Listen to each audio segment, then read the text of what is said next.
Hello, hello! In the bustling city, there are three monsters of different species talking to each other. At the beginning, we start with the basic skeleton structure of the Cookie Monster character. After preparing the framework, we carefully take brown clay and cover the entire skeleton with it, shaping and forming the outer layer so that it gradually starts to resemble the body of the Cookie Monster.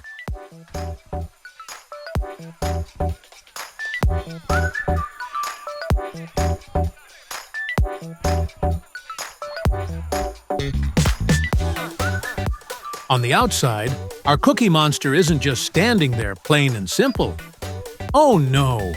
He's rocking a thin little coat in a funny bluish-brown shade, almost like he couldn't decide whether he wanted to be stylish in blue or earthy in brown, so he just mixed the two together.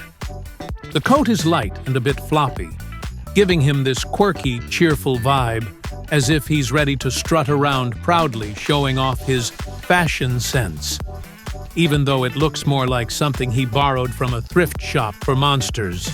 It adds a playful, humorous touch to his whole appearance, making him look both silly and charming at the same time.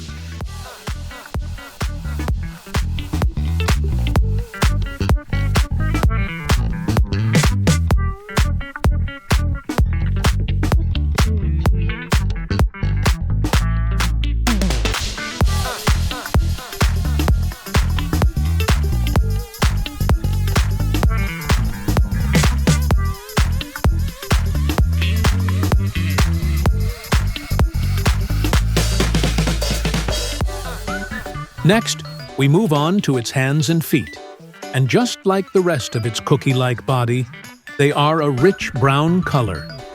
The hands look a little stubby and clumsy, as if they were made perfectly for grabbing giant cookies and holding onto them with all their might. The feet, on the other hand, are short and wide, giving the creature a slightly clunky walk that makes it even more amusing to watch. Altogether, the brown hands and feet give the character a warm, doughy appearance, almost as if it had just stepped out of a giant oven. Silly, tasty-looking, and absolutely full of charm.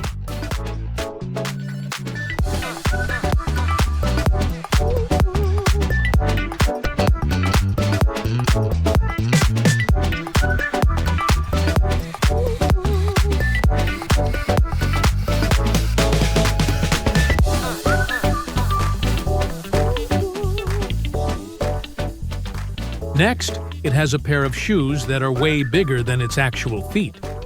The oversized shoes make it look extra goofy, as if it borrowed them from a giant or snuck them out of a cartoon wardrobe. Every step it takes seems clumsy and exaggerated, like it's about to trip over its own feet. But that only adds to its funny and playful personality. The shoes wobble a little when it walks, making the monster look less scary and more like a cheerful character ready to dance around or join a comedy show.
At the front of its coat, there's a little string tied into the shape of a bow.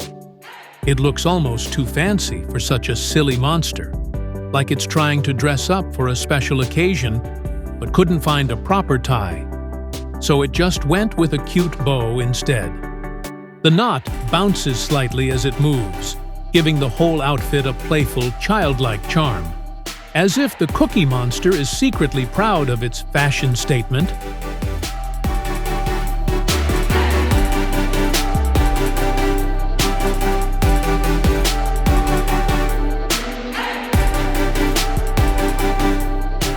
Next comes a big square-shaped head, and right on it, we create a mischievous, evil-looking face. The sharp angles of the square head make it look a bit blocky and awkward, almost like someone built it out of toy bricks, but that only makes the sinister expression funnier. The face itself is full of attitude, narrow eyes glaring with a sneaky look, and a crooked grin that seems to say, "I'm up to no good."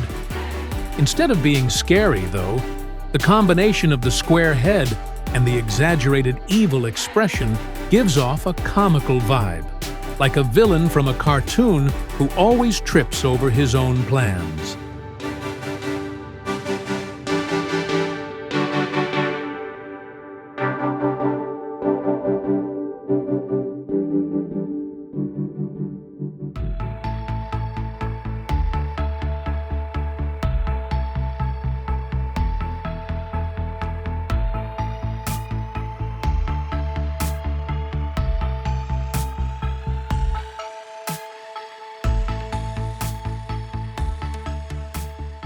On top of that square head, we add little crisscross details, just like the pattern you'd see on a cookie. These checker-like lines make the head look crunchy and baked, as if it just popped out of an oven in the shape of a mischievous snack. The cookie pattern gives the monster an even funnier twist. Imagine an evil face carved onto a giant biscuit. It's the perfect mix of silly and sinister, making the character look like a cartoon villain who might try to scare you, but ends up making you laugh instead.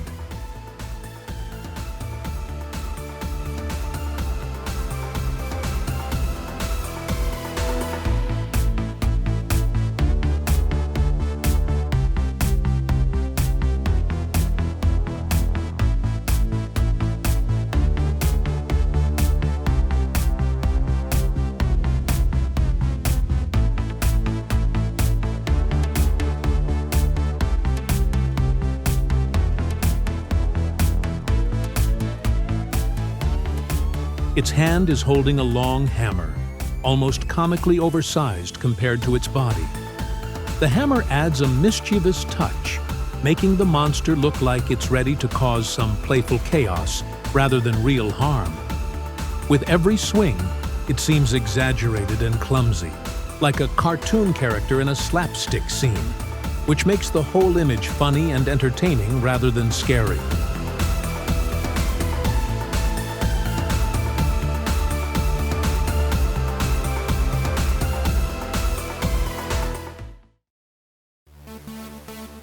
Moving on to the next character, we start with a pencil-shaped skeleton, and on the outside, it's covered with a layer of orange clay, giving it that classic pencil body color.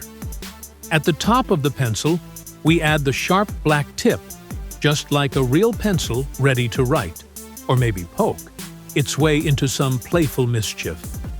The combination of the bright orange body and the pointed black tip makes this character look both lively and a little cheeky, as if it's brimming with energy and ready to spring into action.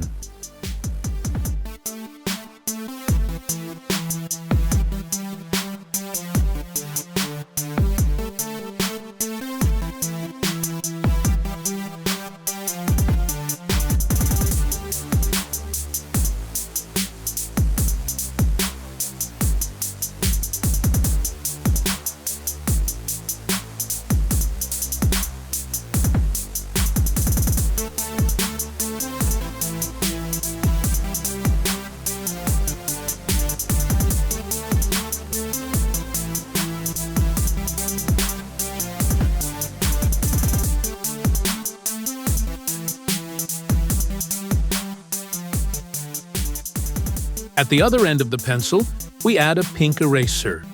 It's plump and slightly rounded, giving the pencil character a cute, friendly vibe to balance out its sharp black tip.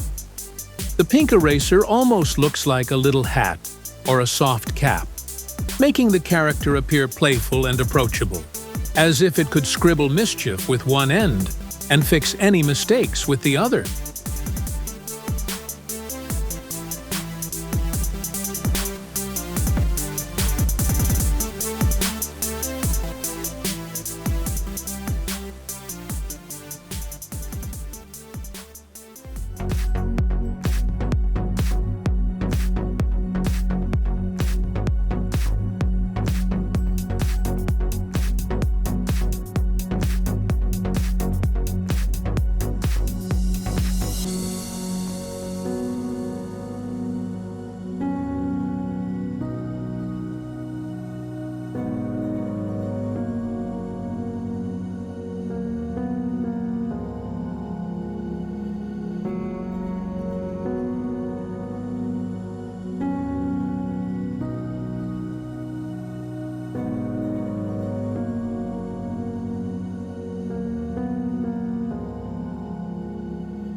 Next, we move on to creating the character's face, giving it a mischievous, wicked grin.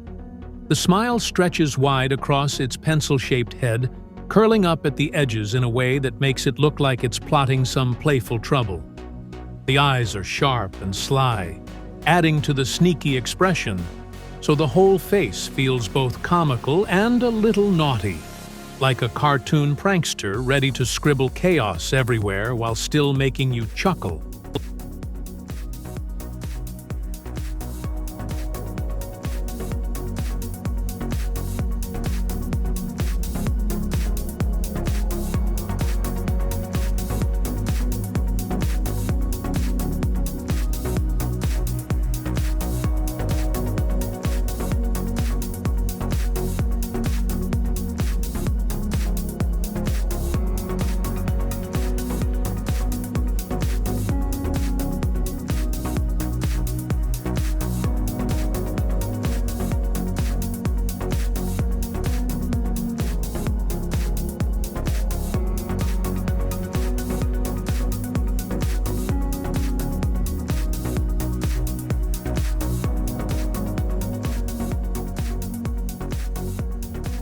And finally, we give the character 2 big feet.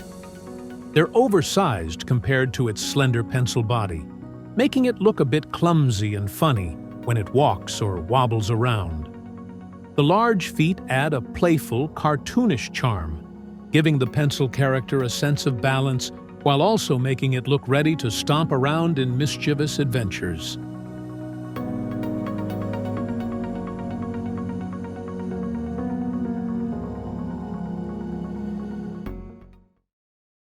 To start, we begin with a piece of aluminum foil, which we shape into the skeleton of the character. Next, we take orange clay and carefully cover the entire skeleton, forming the character's body. The bright orange clay adds a lively, playful feel, transforming the simple foil framework into a colorful, cartoon-like figure full of charm.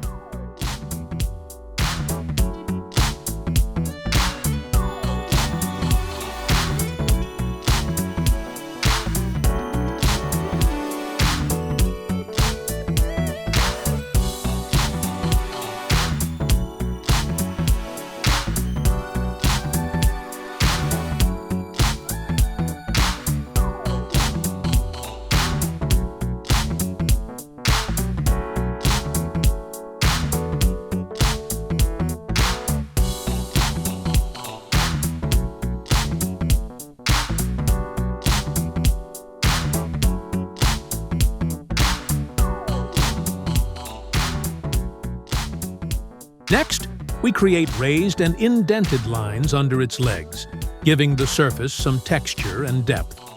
Then, we attach little fringe-like strands that resemble tree roots, adding a whimsical, natural touch.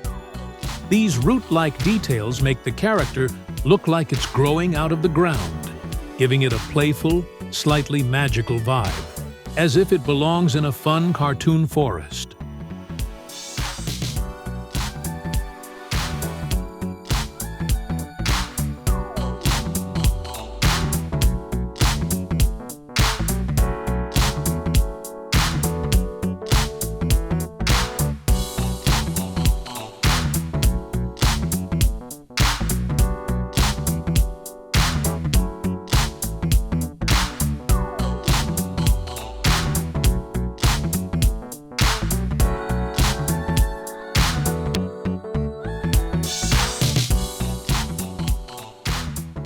Next, we shape small indentations at the base to resemble tree hollows or the root's nooks. These little depressions give the character's foundation more detail and depth, making it look like it's firmly planted in the ground. It adds a playful, earthy charm, as if this whimsical figure has naturally grown out of the forest floor, full of character and personality.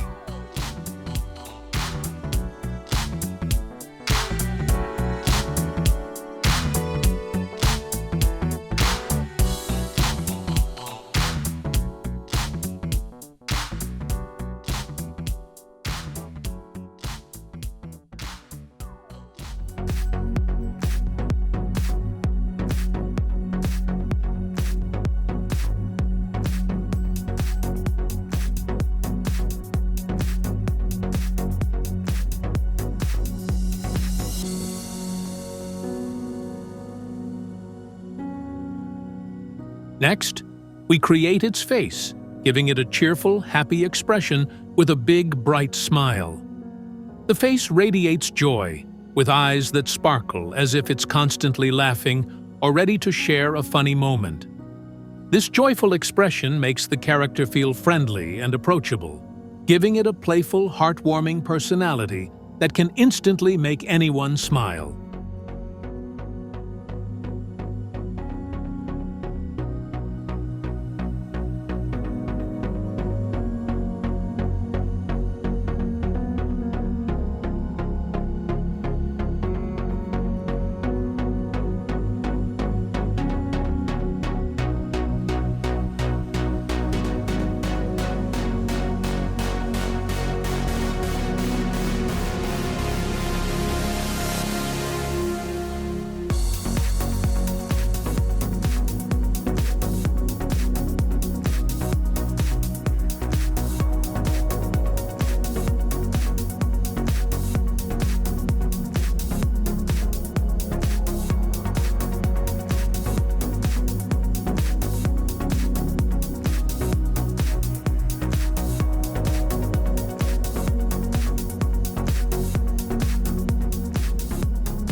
On top of its head and all around its face, we attach sharp, radiant spikes that look like rays of a glowing halo. These little spikes give the character an energetic, almost magical aura, making it seem lively and full of excitement.